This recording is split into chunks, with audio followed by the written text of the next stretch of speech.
All right, thank you everybody, and welcome once again. As we go,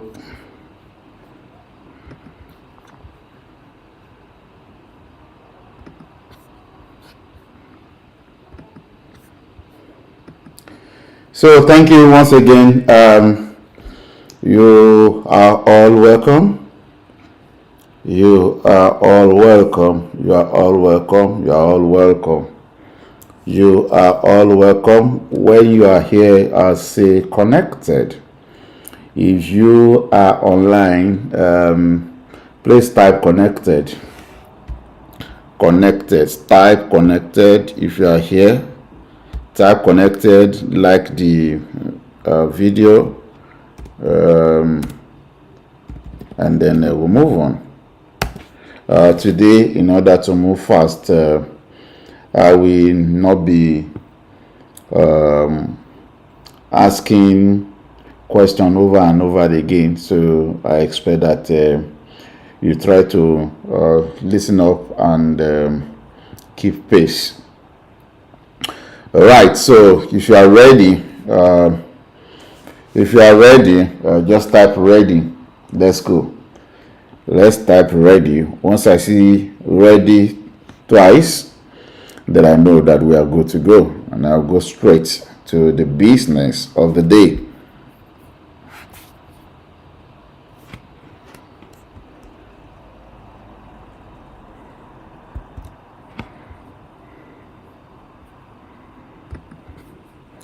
Let's go to the business of the day. Business of the day.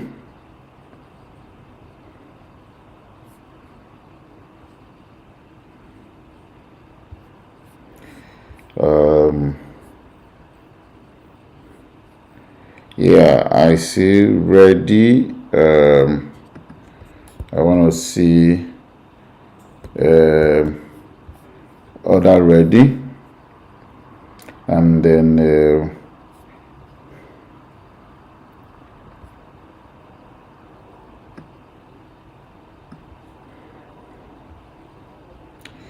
okay, so without much ado, I think I'm just gonna start straight.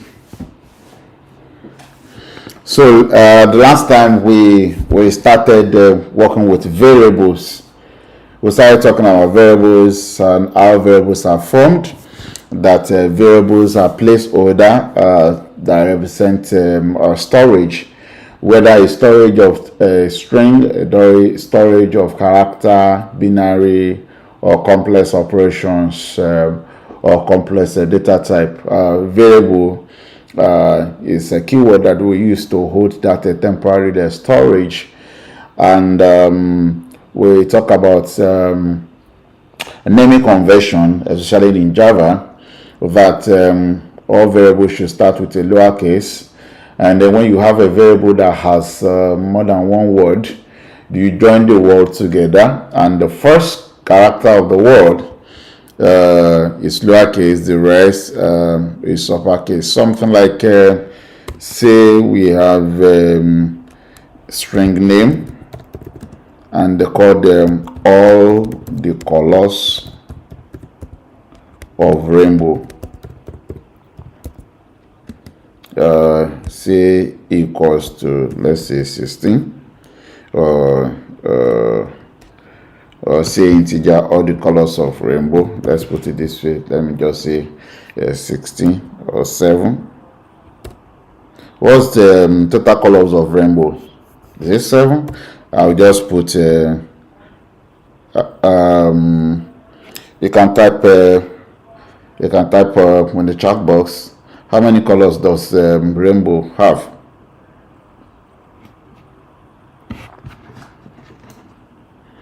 How many colors does rainbows have? Just trying to see.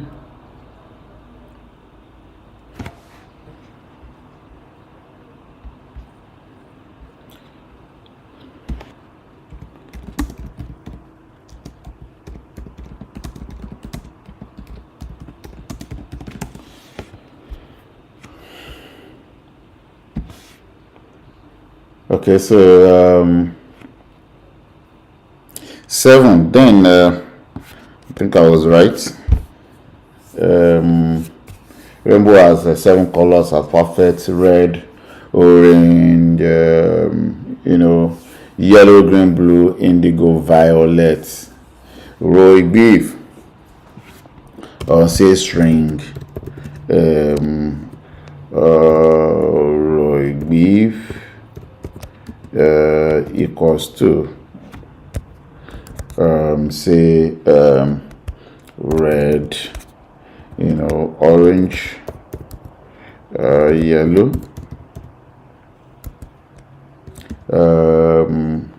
green, blue, indigo, and violet. So we look at naming convention that you can have a variable name, that if, for example, if it's a constant, if it's a constant, you put a final keyword in front of it. That means it's a constant, and then the variable name, they are all in characters. If it's more than one word, then you can separate it by underscore, just like I have number of tires. But if it's not a constant, we can say that we can write the same number of tires. If it's going to be a variable, for example, we can say integer number of tires, say equals to 2, which means that the starting one, the one without a final keyword, means that it's a variable that changes, or static variables that are changing. So we talk about different variables. We talk about Boolean. We talk about float, double, long, character, string, things like that. And after that, we look at the class formation for a Java. For class formation, we look at a class name. A class name can also be the file name, and that we have 2 types of classes. There is one that entry class, which must have a method called main, static void main method, which we call other classes, or make that function executable. Ideally, the main method makes the class executable. Besides that, in Java, your code does not just run on the system. There's a process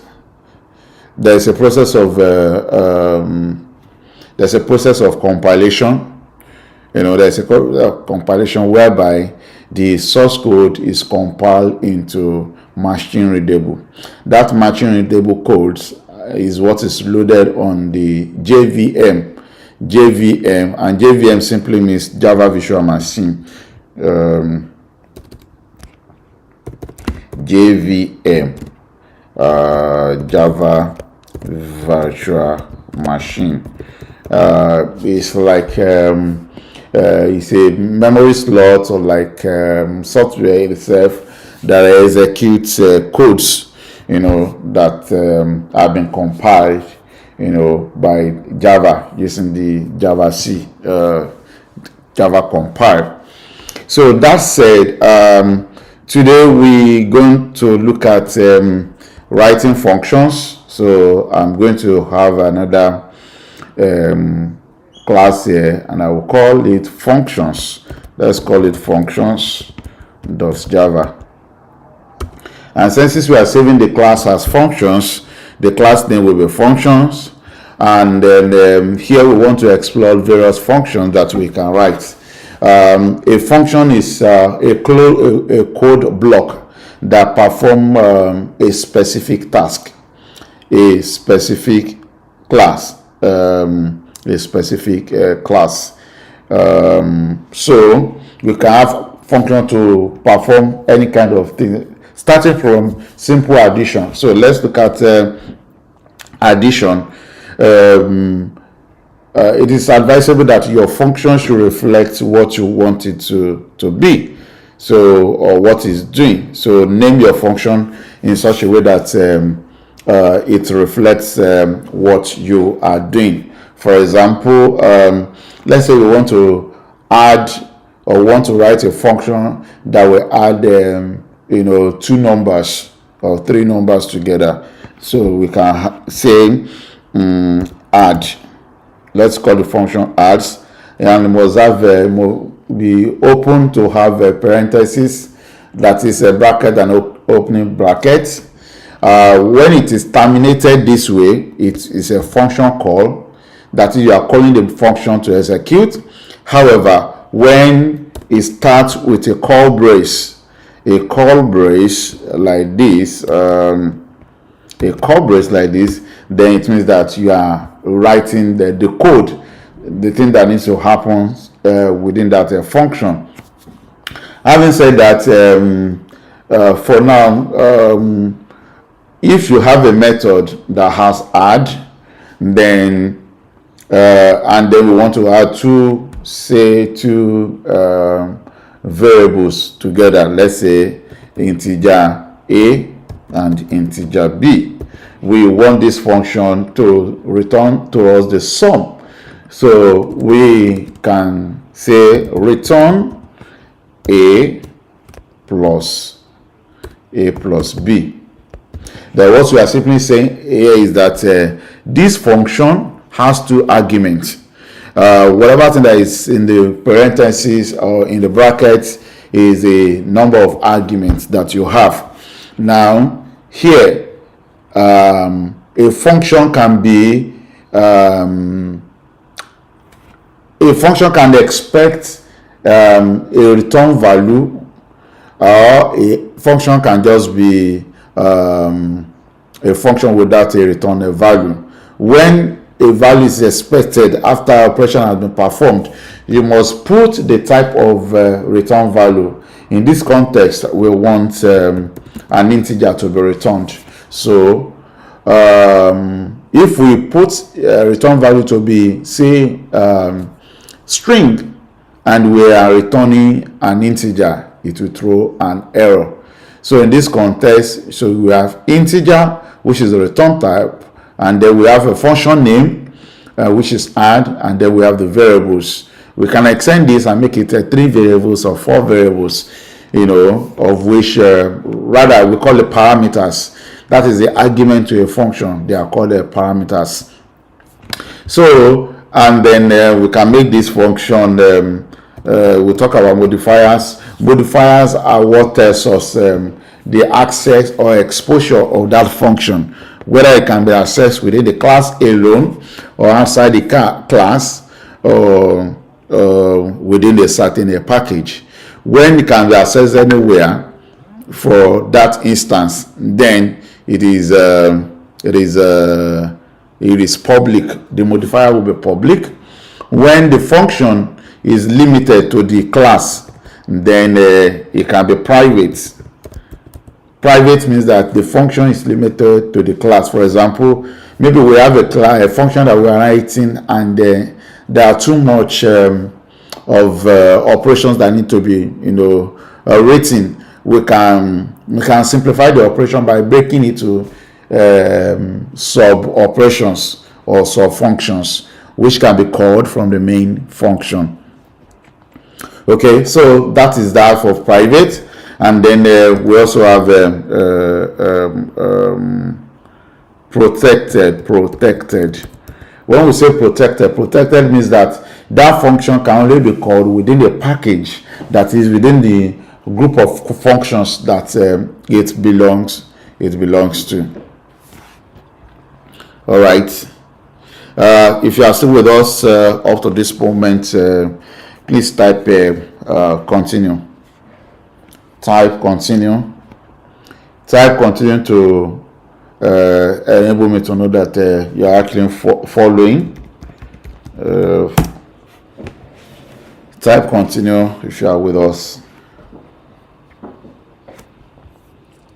Okay, so type continue if you are still here with us. Great. Great. So we continue. So that is for function. We can have another function. Let's say public. This time around, we want to do money. Let's say we want to have summation of some money or float number, and then let's say call this is double, which is the return type, and then we call it sum, and then we have double amount one, double amount two, and amount two, double amount two, and then let's say we add double interest.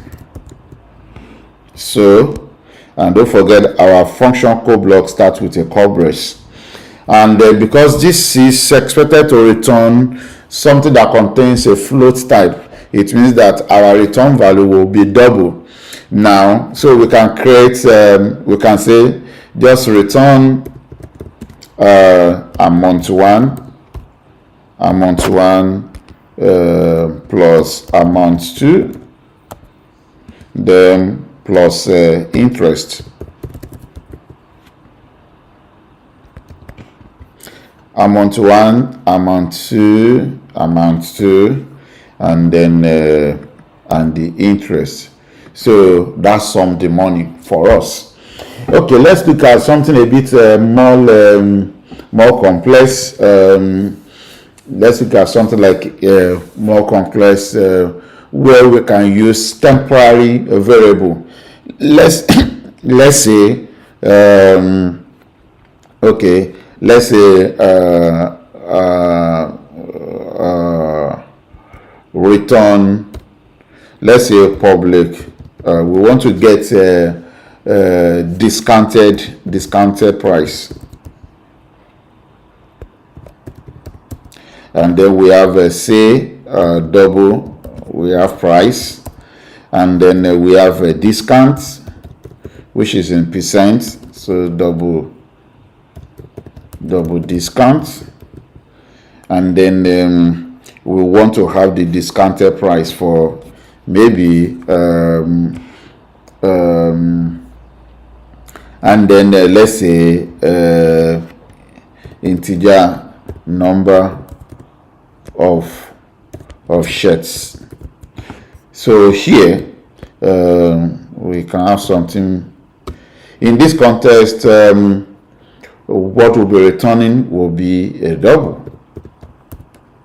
Now here we have probably we get to a shop where we need to get for all the sales, everything we bought, we need to get the total payment minus discounted price. So in this context, we have number of shirts. So number of shirts, for us to get the discount price, it means that we first get discounts for each of the shirts that we are buying. So we might want to calculate the discounts for the first shirt and put it in a temporary variable. Let's do calculation of the discount. So we can say maybe double discounted equals to, how do you get a discount? If you are given a discount of 10% of any percent, it will be times that price, isn't it? So that will be a price times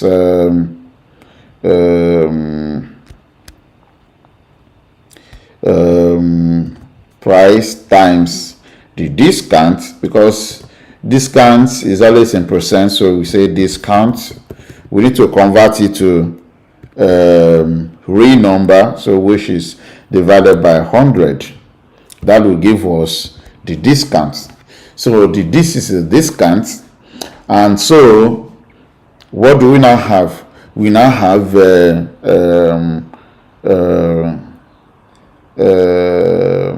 sales, say sales, double say payment will now equals to how many shirts did you buy.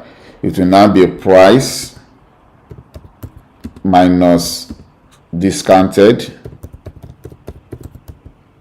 That will be for every shirt, and then we need to multiply this one by the number of shirts that we have. So times number of shirts, number of shirts, that will give us the whole discount, and then we can return this. This is what we are paying. So what's the difference between this? Let me see.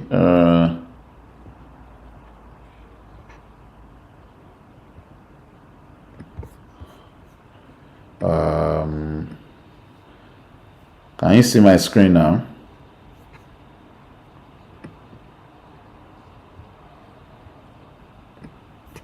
Are you able to see my screen now?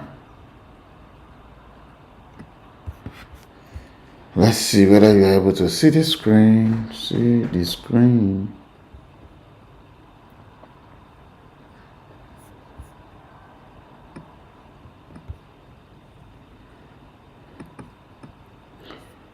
Okay.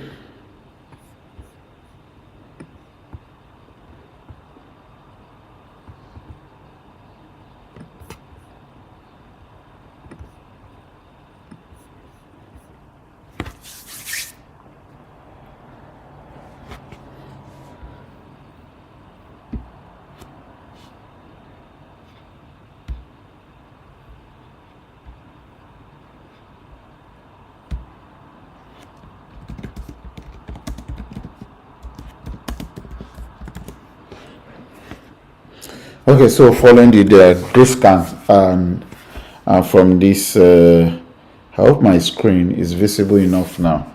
Okay, better. So, okay, good. And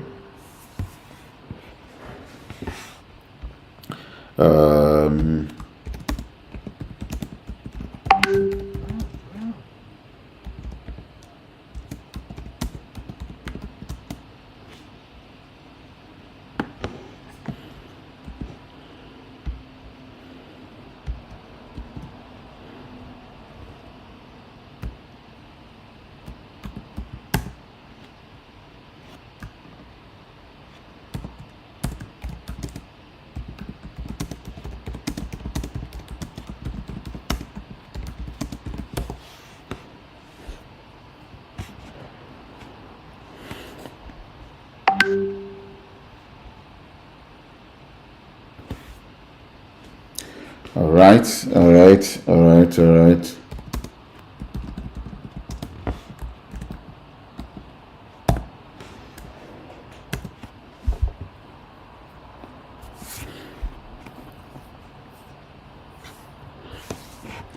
Anyway, so where are we?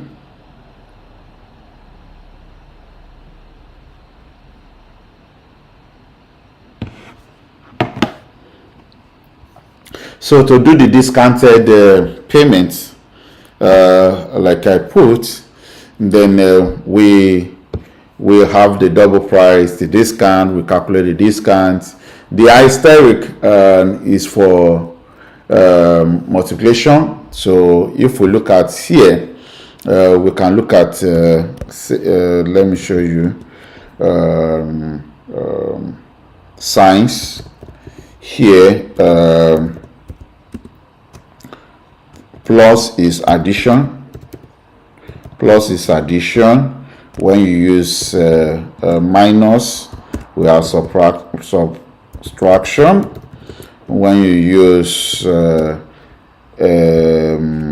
percentage type, it also means division and can also be used as what we call modulus. Then we also have subtraction, division. This is modulus, rather. This is modulus. modulus. Modulus means division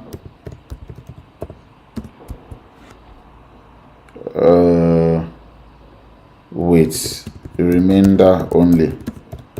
So when you do a division with a number, whatever remains is the modulus of that number. For example, if you have 13 modulus 10, 13 mod 10, 13 mod 10, like 13 mod 10, that will give us 3. Because when you divide 13 by 10, you have a 3 as remainder. So the modulus of 13 and 10 is 3. For division, I think there is a sign for that. Just use backslash. That's a division. Backslash is division. So and then what else can we look at? We also have pipe. We have pipe. Let me see. Pipes. A single pipe is a logical operation. This double, but single pipe has to do with this logical or Boolean operation, and a single pipe, you use single pipe for binary logical operation.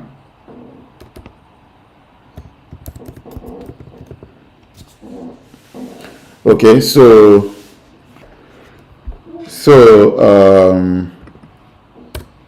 thank you. So subtraction.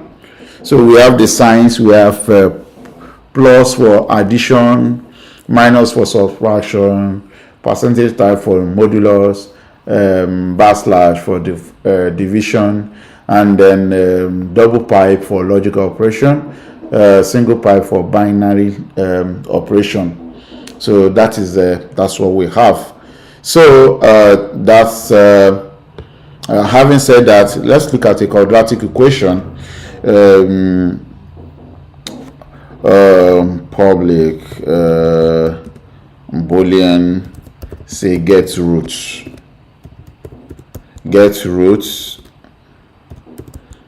Say integer a, integer b, integer c. For a given quadratic, I think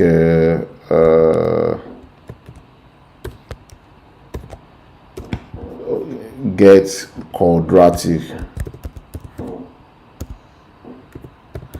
quadratic roots. Okay, so for a given quadratic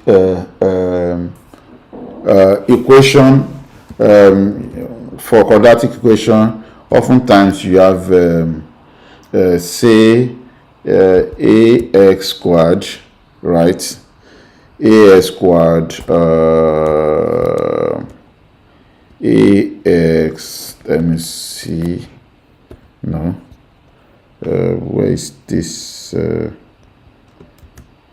Say ax squared plus bx plus c. Say we want to find this quadratic equation.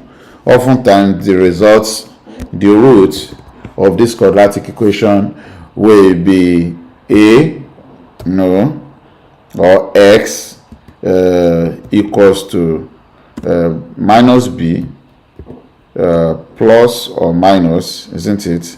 Minus b plus or minus square roots square root of b squared minus what's the quadratic roots function? I think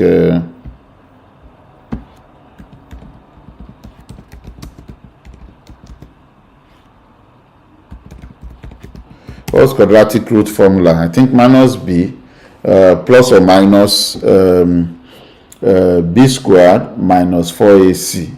right? Minus b, so you can have like x1 equals to minus b plus square root of b squared minus 4ac, minus 4ac, divided by 2a, everything slash 2a. That's a quadratic root. We can say root 2, which is x2 equals to still the same, minus b minus sqrt square root of in fact, instead of this, let me just say, let's see if we can get inverted this. Can I get inverted option this? Okay, I can get that option shift.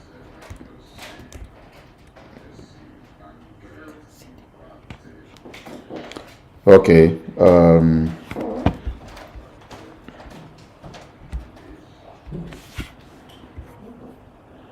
so I'll try to move also, you see what I'm doing. So minus b square root of b squared again, b squared minus 4ac slash 2a.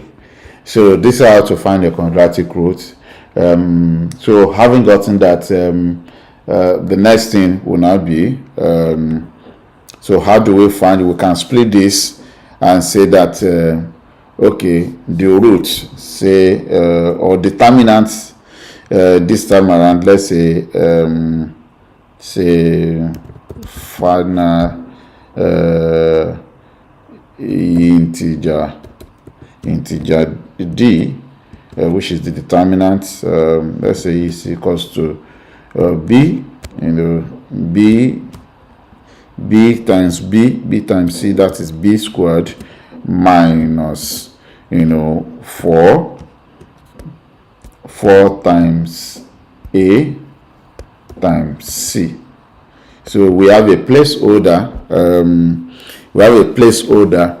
to get the determinant, which is the stuff inside, and then the final one is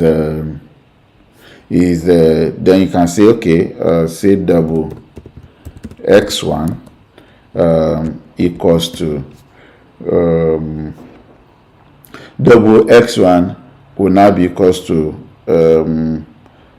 minus b, right, times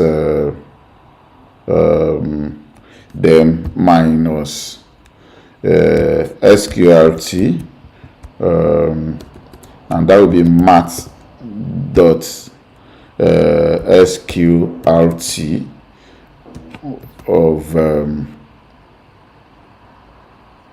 of our determinant, sqrt of the determinant, and then we divide everything divided by 2a, which is 2 times a. 2 times a. We are dividing everything. So this is what we have. Now this is our result. We can also have the same thing for for the second root, and then say we can call it x2 equals to minus b, and say this is plus or minus. Let's do plus first. We have plus sqrt over this. So this gives us your root. In this constant, let me just return x1. Because our result is double, then this function should return a double too. So we change it to double. We change it to double. we change that to double.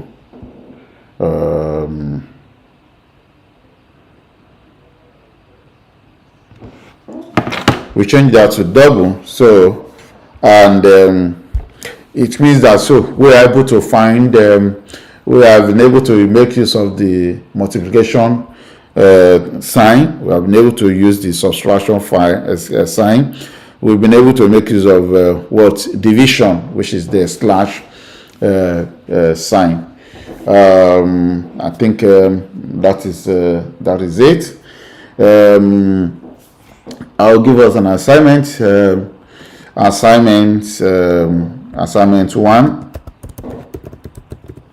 Assignment 1. Find out about formula for calculating weighted average.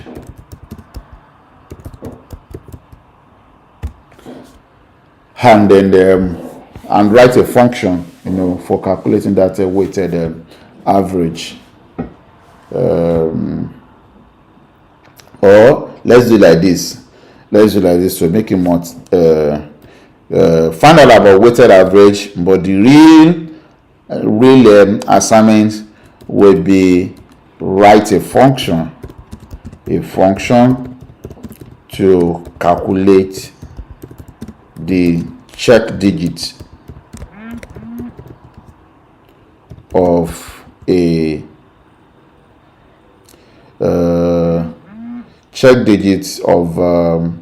card number.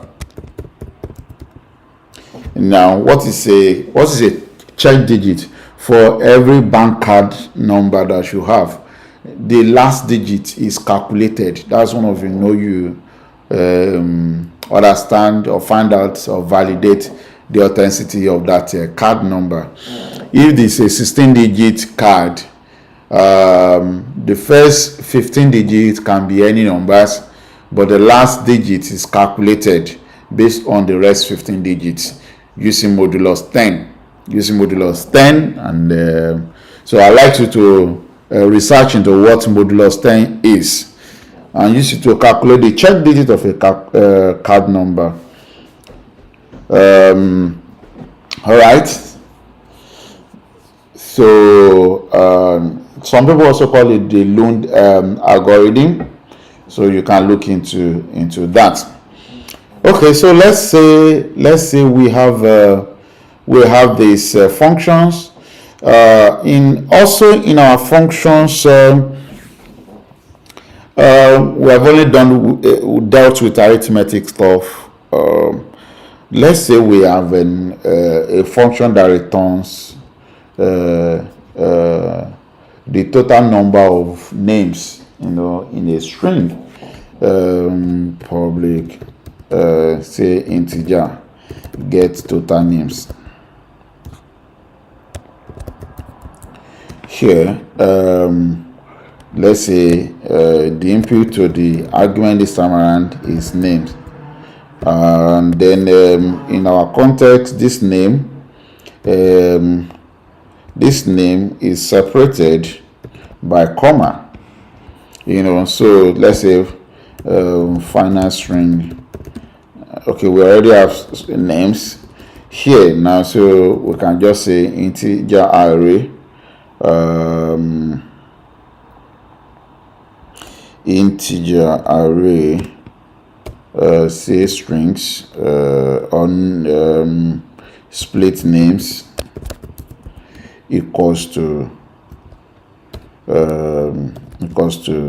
names dot split.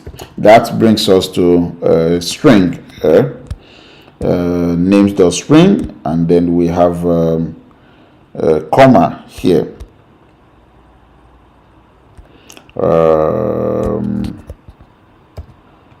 We are splitting it by comma. So, and then we return the size of the array. Split names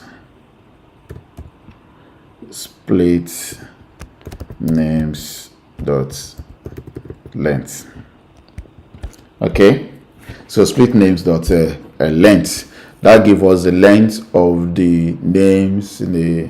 Okay, let's put comments here. I think this should lead us to, let's talk about comments. In Java, there are two types of comments. We have a singular comment, single line comment. Starts with double pipe. A single line comment starts with double pipe.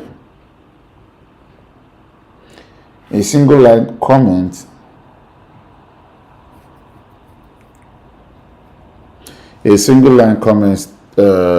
starts with double pipe.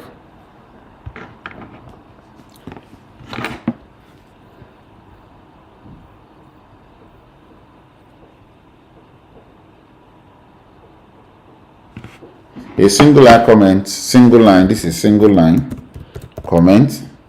And then we have multiple line. For multiple line, start with backslash with an asterisk, backslash with an asterisk, and then that can go down. So you can write multiple.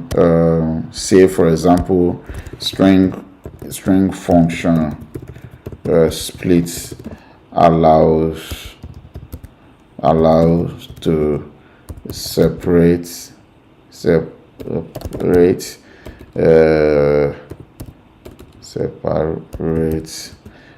characters or string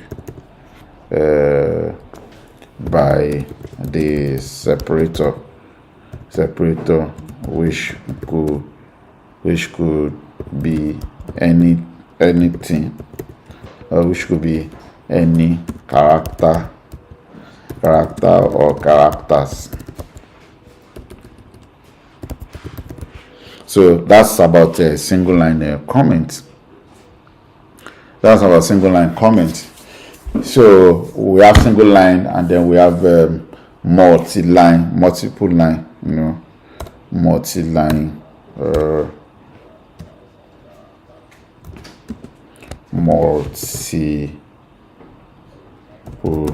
line. The multiple line starts with front, backslash or asterisk, and then you can write as many. Now, during compilation, the comments are not processed. The comments are always ignored.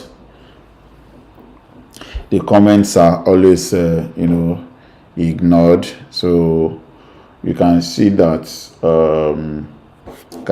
From what we have now. That is for single line comments, for the function. And it's always good to document your code so that you can remember what the code is doing. For proper coding, clean code, you should add them, comment as much as possible. And you can also generate, you can make your system, you can generate like a documentation file, for your project or function by using Java docs. The Java source starts with double asterisk. It starts with double asterisk and then goes down like that. Okay. Having said that, let's look into some other advanced data types. More about data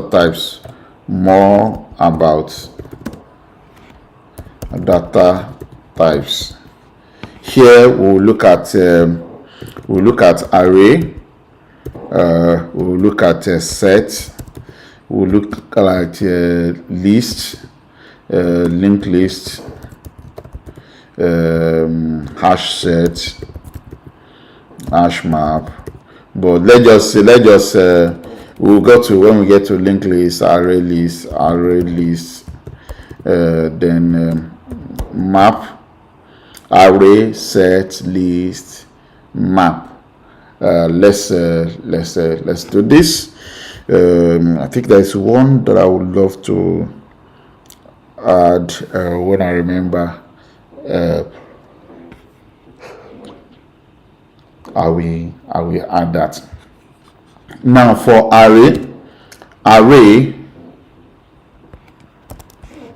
for array is a collection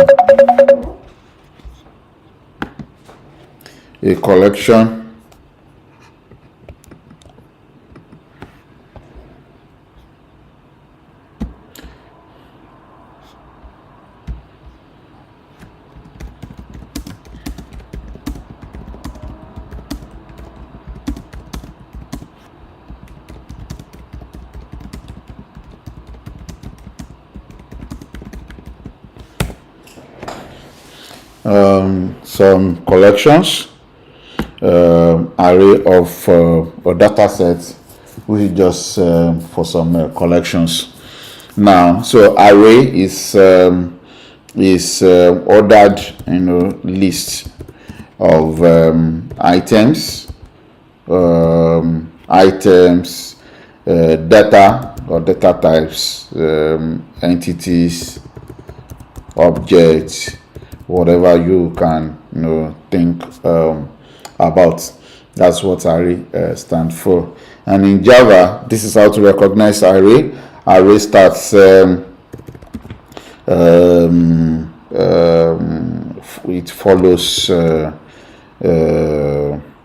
follows a data type with rectangular brackets.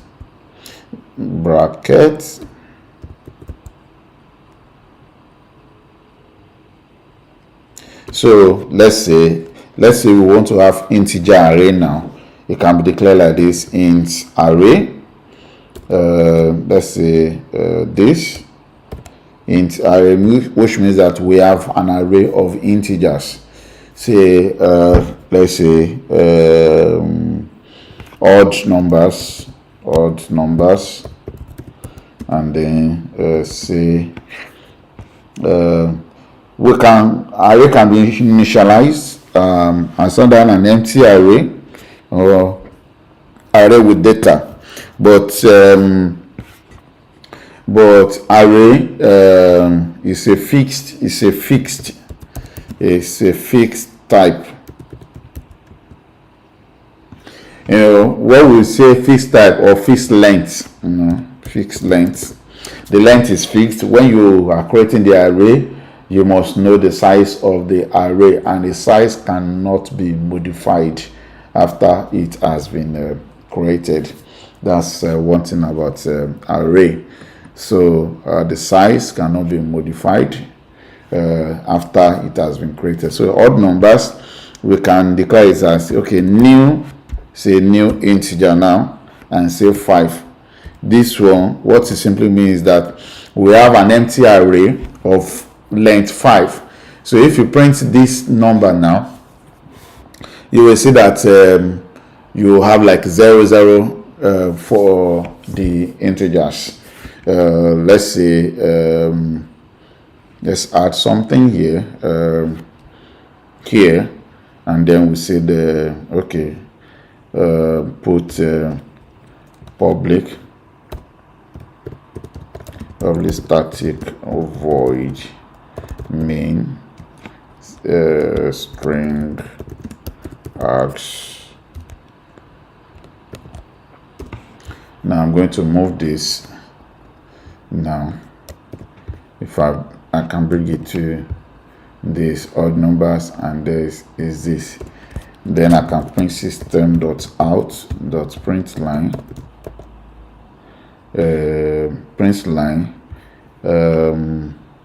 say odd numbers, say empty odd numbers, then say plus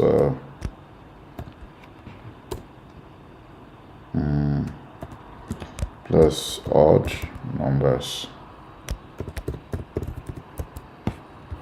that'll give us if you run this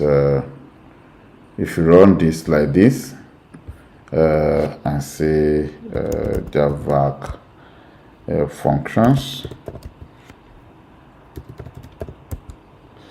dot java, we look at how we compile the other time.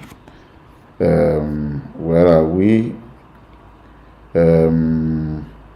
Split names.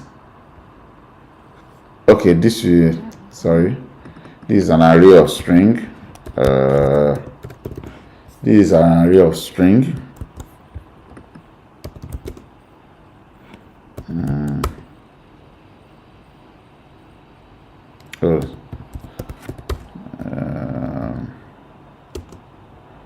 Then split name, split name.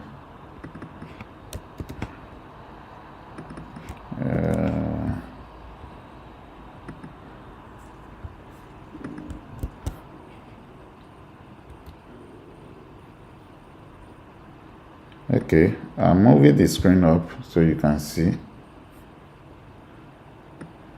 Should be able to see now. So I have this, and then the java functions.java, that's how to compile, and then to run is you have java functions, which we have done the other time. So here we have a public static void main string args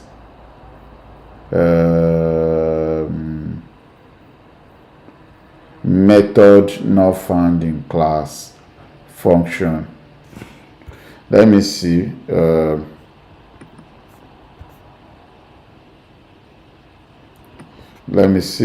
Let's see public static void main string adds for that function in Java public class functions. Okay, let me rename this. Let me name these functions. I will let's call Java functions. It means that our file name should also reflect the same thing as Java functions.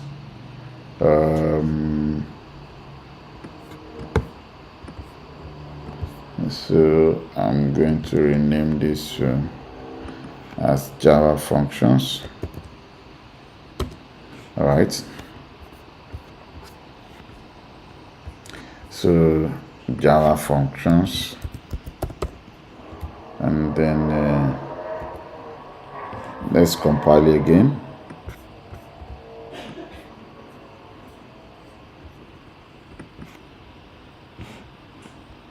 So we have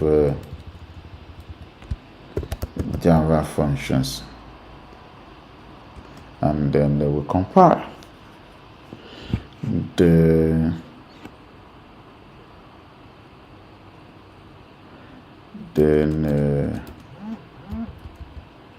let's see, and then we run. Okay, I think there's something wrong with this. Java FS class must extend.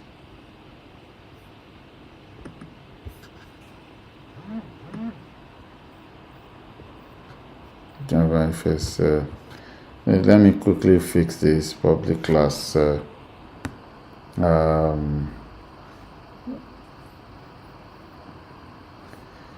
Public class, public int, public class, Java functions.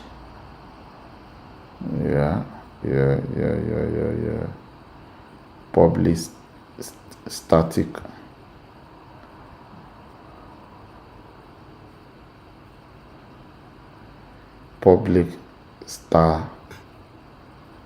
Public static void main. Okay. I think I made a mistake. Okay, I'm going to return this one to my function name, I prefer calling it functions. Okay, I prefer calling it functions.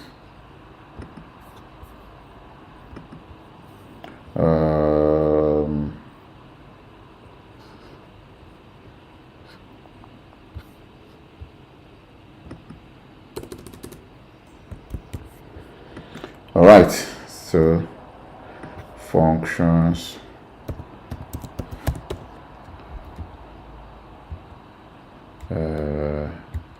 Let's compile again, and then don't forget, when you make changes to your source code, you need to compile and recompile, and then and run.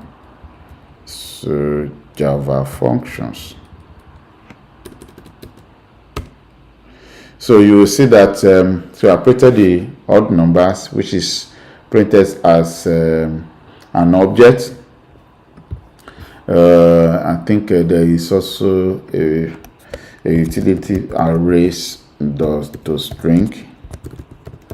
You can use arrays to string method.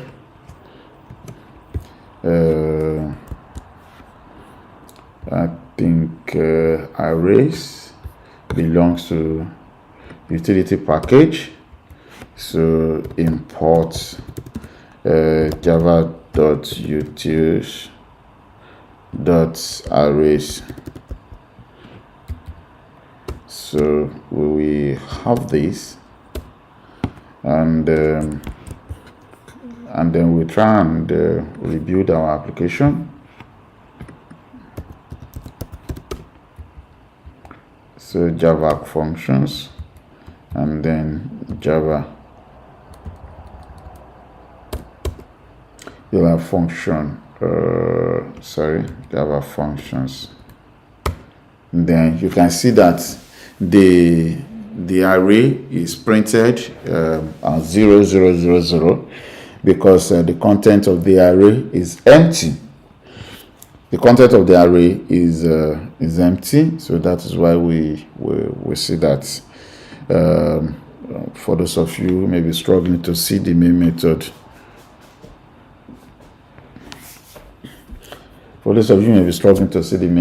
so we have that, and then we can also look at having an array directly at the default value. Let's look at this. Let's call it array2. Here we can say odd numbers. Arrays are 0 indexed. So if the length is 5, when you are going through the array, then the index starts from 0. So it will be the fifth item will be 4, while the first item will be 0th item. So if you look at that, we can say odd numbers. Say odd numbers of let's try and assign values. Odd numbers of 2, which is the third item, will be, let's say, is equals to 8,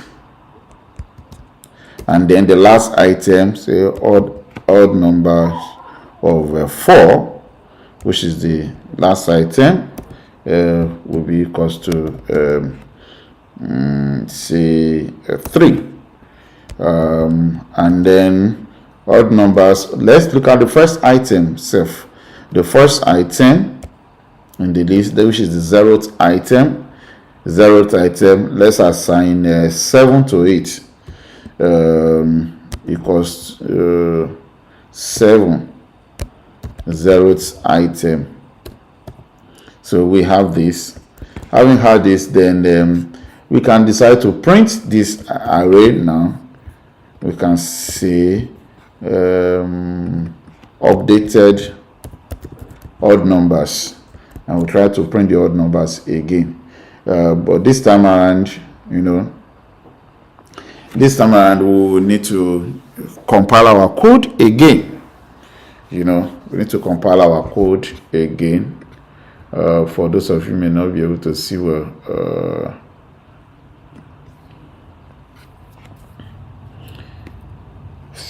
I think should be able to see what I'm doing now. So that gives you the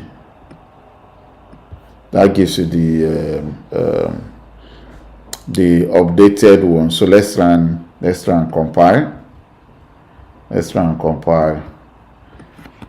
compile again. We can have Java functions.java.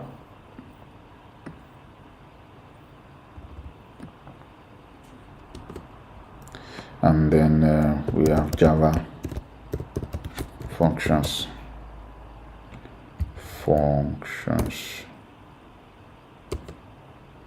So you can see the difference between the updated one in our code.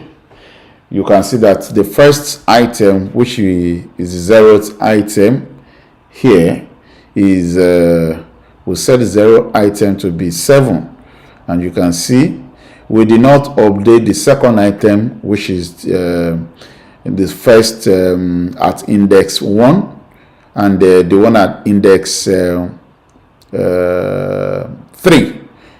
The one at index 3, we did not touch them, so that's why they will still default to 0. What that simply means that when integer is not initialized, it defaults to 0 as as value.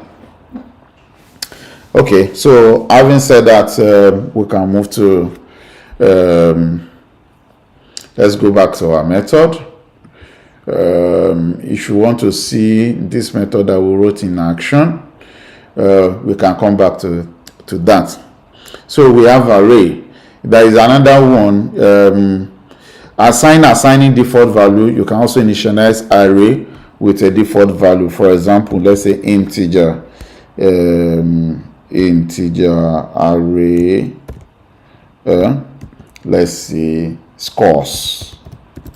You can say scores, equals to new integer array, and then when you start with the curly brace, you can now say that 8, 23, 88, 21. So if you initialize array this one, it's the same thing that we have done in 2 steps before. So when this array is initialized, it is initialized with the size of the data. The data here, as you can see, the data here is 8, 23, 88, 21, 1, 2, 3, 4. This is a 4 item. This 4 item. Let me see.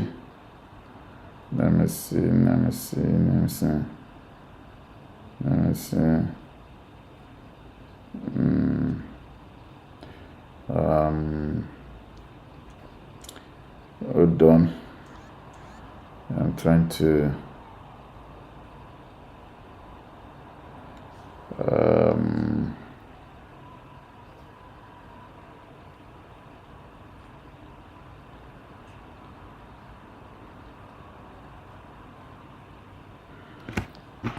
all right, so it's initialized to those values. So if you print this one and say scores now, you will see that it just print out scores with all those values, scores with those values. And then we can go ahead to also try again. Let's try and compile this.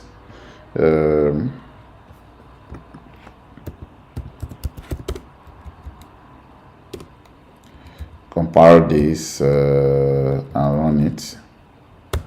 So you will see here, not odd numbers, they are just scores. So this is scores, right? So you have the scores. So you have this course. Yeah, so that's array. How to initialize array with default value as an empty value, and now you can assign value to that array. It doesn't have to really be an integer. It could be double. It could be string. For example, we can have say string names, string array. Don't forget, when you are declaring array, there is a core brace that must follow the data type, string array, and then string equals to names equals to let's say we have this. We can have Festus. We can have Shola. We can have Philomena, etc. It could also be street address and things like that. And so we can, of course, we can also print this one out and say this is the list of names that we have.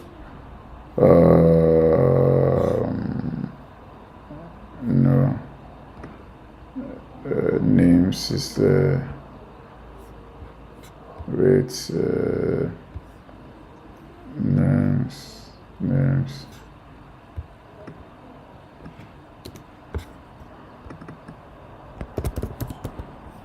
So you can actually print out names here, and then we can run it.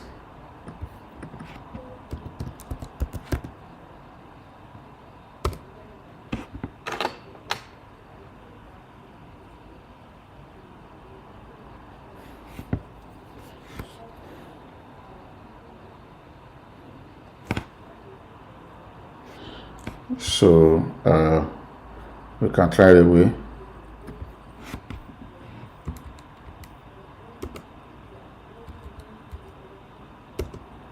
Then so you will see that the names are printed.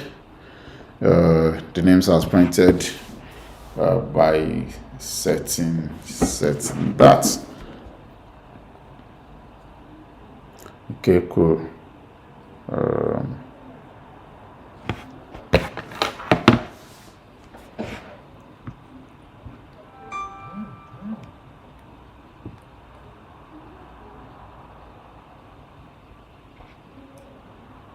All right, so that's about array. Then array also has size. You want to know the size or the length of the array. Array has .length method. Array has .length method to give us the length of the array. Length of the array. If you want to find out the size of the array, you can call it .length. For example, you can say number of scores. Now let's say system.out.println number of scores. You can say plus scores dot length. Number of scores dot length. If you do this, that will give you the length. Here we have in the scores we have 1, 2, 3, 4. So we are expecting that the number of scores should be 4 when we run this class.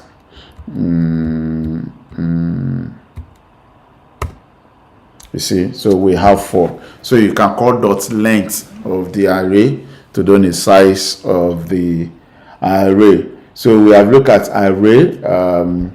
Anything can be in the array. It could be a string or any other data type. And the array is 0 index based. Array is 0 indexed based. And the array has .name.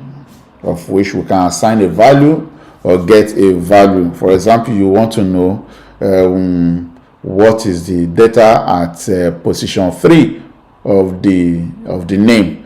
So if you look at position 3 now, 1, 2, 3, because it is 0 index, you can have names of 0, names of 1. You understand? For example, let's look at the number at position score. Let's say score at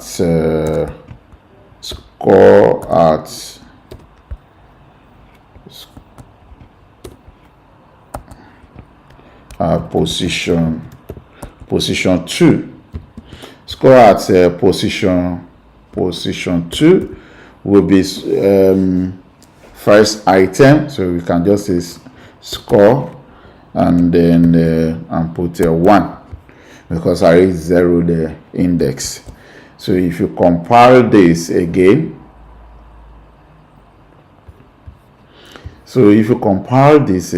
you are going to have to see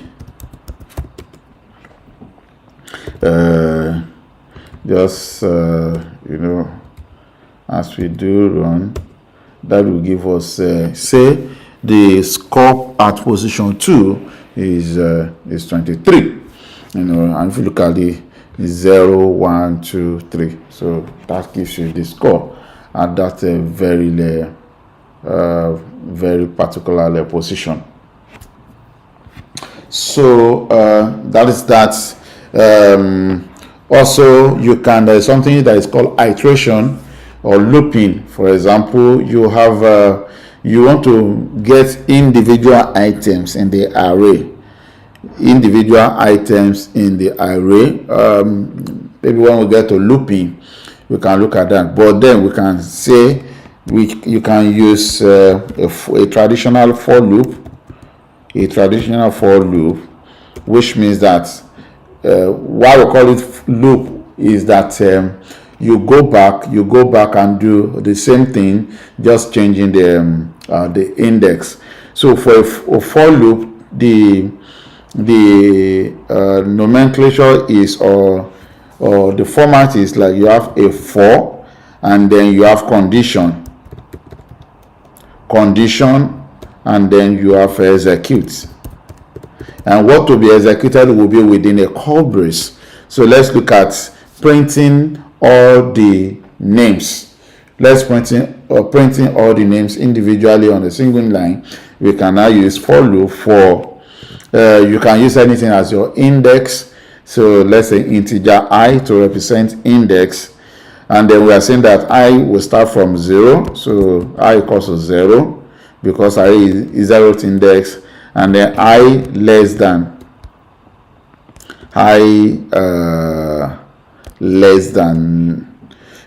names dot length, which is the size of the array. Don't forget we have dot length to get the size of the array, and then I say I plus plus. Now when you use I plus plus, you are saying that the system should automatically increase by 1 to increment by 1. That's what I plus plus mean. Here you can have I plus plus, you can have X plus plus, whatever index is, and then you can now say we can have I plus 2, means that we are jumping the index by 2, or adding by every 2 interval. Maybe you are looking at every 4 block, say I plus 4. So for integer I equals to 0, I less than names dot length I plus plus. Then what happened is that we will now say since the data type is a string, we can say string name equals to names, which is the collection or the array names at index I. names at index I. That will give us, this is how to loop for. This is the for structure. I equals 0, I less than names, I plus plus.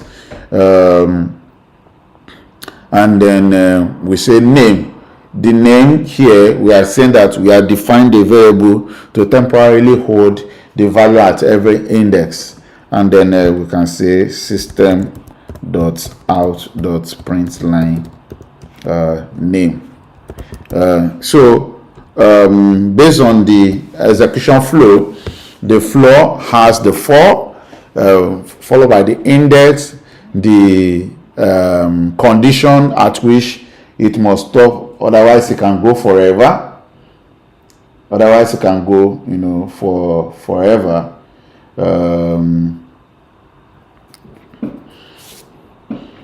But this condition allows it to, to terminate. So having said that, we can now run this. So if we run again, let's come back to this, and we'll run again. So we have this stated there. So we are going to stop now and go for a break. It's going to be a long break. When I come back, we are going to continue the second part of today. Now, for our classwork that you are going to do before we come back today, you are going to write out, just like we did for names, use for loop. So assignment 2 or classwork 2, print all scores using for loop.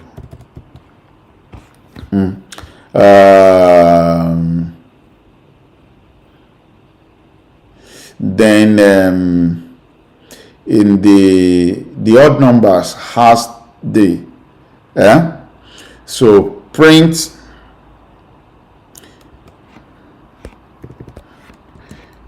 the next one, print all odd numbers in the array at every, using two-step,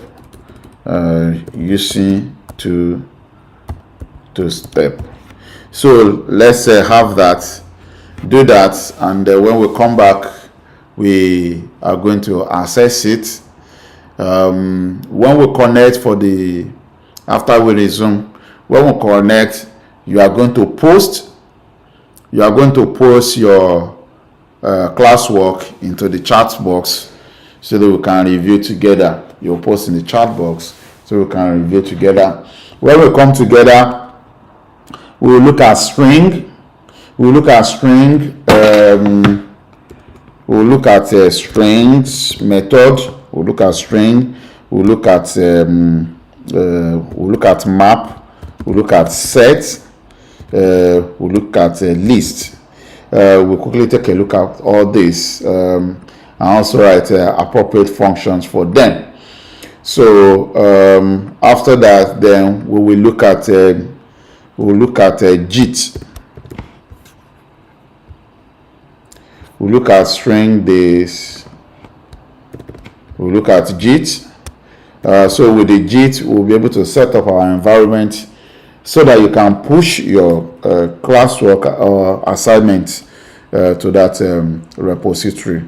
That is how we are going to complete our tasks for today when we come back. Okay, thank you so much. Thank you so much. The odd number is defined. Look at the static main method. You will see where the odd numbers are defined. The odd numbers are defined in the main method.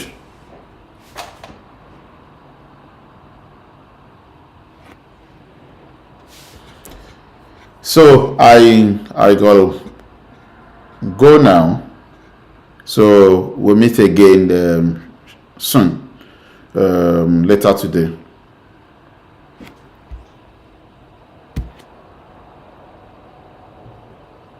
So we'll meet later today.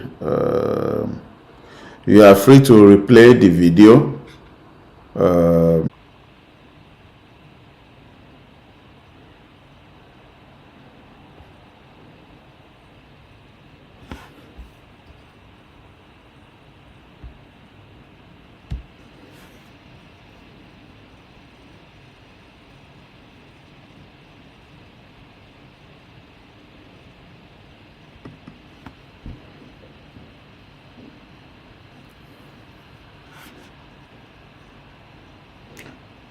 Yeah, I think I'm back online. If you can hear me, please type yes, connected.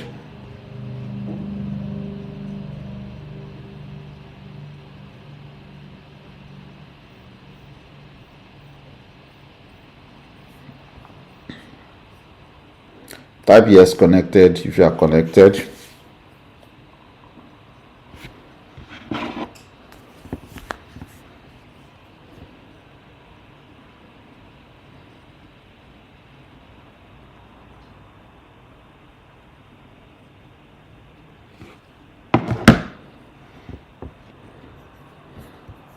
Okay, great.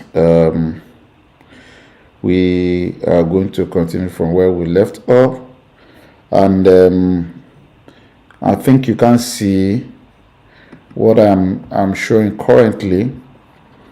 So I'm going to let's see.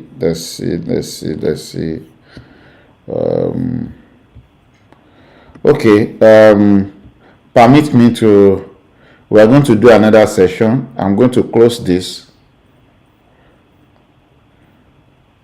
I'm going to close this and restart the old stuff. All right, so I will share the link